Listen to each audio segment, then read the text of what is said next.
साथियों, अब हम भारतीय नागरिक सुरक्षा संहिता 2023 में शामिल की गई नवीन धाराओं का अध्ययन करेंगे। धारा 2(1) का में श्रव्य दृश्य इलेक्ट्रॉनिक्स अर्थात ऑडियो वीडियो इलेक्ट्रॉनिक डिवाइस को परिभाषित किया गया है। धारा 2(1) झ इलेक्ट्रॉनिक संसूचना को न्यायालयीन परिप्रेक्ष्य में परिभाषित करती है। धारा 86 के अंतर्गत उद्घोषित व्यक्तियों की संपत्ति की पहचान कर उसकी कुर्की और जब्ती की कार्यवाही के बारे में वर्णन किया गया है, जिसमें भारत से बाहर अनुबंधित राज्य में पुलिस अधीक्षक के समकक्ष अधिकारी अनुबंधित राज्य के न्यायालय में कुर्की की कार्यवाही का अनुपालन कर सकता है।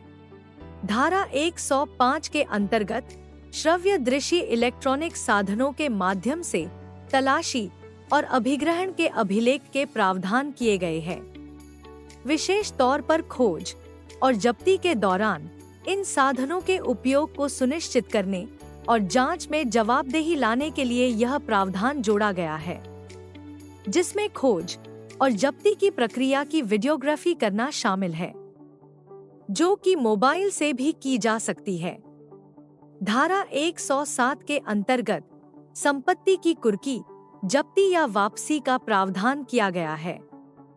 पुलिस न्यायालय की अनुमति से अपराध की आय के रूप में प्राप्त किसी भी संपत्ति को कुर्क और जब्त कर सकेगी। धारा 172 में इस प्रावधान के अंतर्गत किसी पुलिस अधिकारी के किसी भी निर्देश का विरोध करने, इनकार करने, अवहेलना करने आदि पर किसी भी व्यक्ति को हिरासत में लेने की पुलिस को शक्ति दी गई है। धारा 336 में कतिपय मामलों में लोक सेवकों, विशेषज्ञों, पुलिस अधिकारियों के साक्ष्य के प्रावधान किए गए हैं।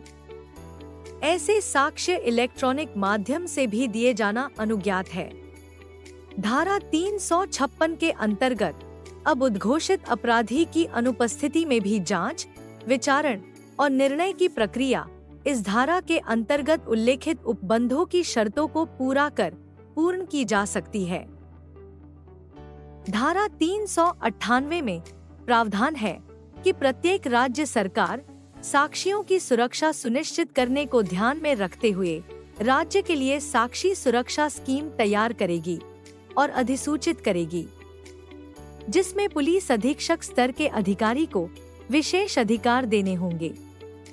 धारा 530 के अंतर्गत इलेक्ट्रॉनिक पद्धति में विचारण और कार्यवाहियों का किया जाना, जैसे समन, वारंट को जारी करना, तामील करना, निष्पादन करना, शिकायतकर्ता और साक्षियों की परीक्षा, जांच और विचारणों में साक्ष्य अभिलिखित करना, सभी अपीलीय कार्यवाहियों या कोई अन्य कार्यवाही इलेक्ट्रॉनिक संसूचना के उपयोग या साधनों के द्वारा की जा सकेगी। याद रहे, पुलिस कर्मियों से अपेक्षा है कि यहाँ बताए गए कानूनी प्रावधानों के अतिरिक्त भी वे नए अधिनियम का विस्तृत अध्ययन करें, ताकि किसी भी प्रकार की त्रुटि होने की आशंका न रहे।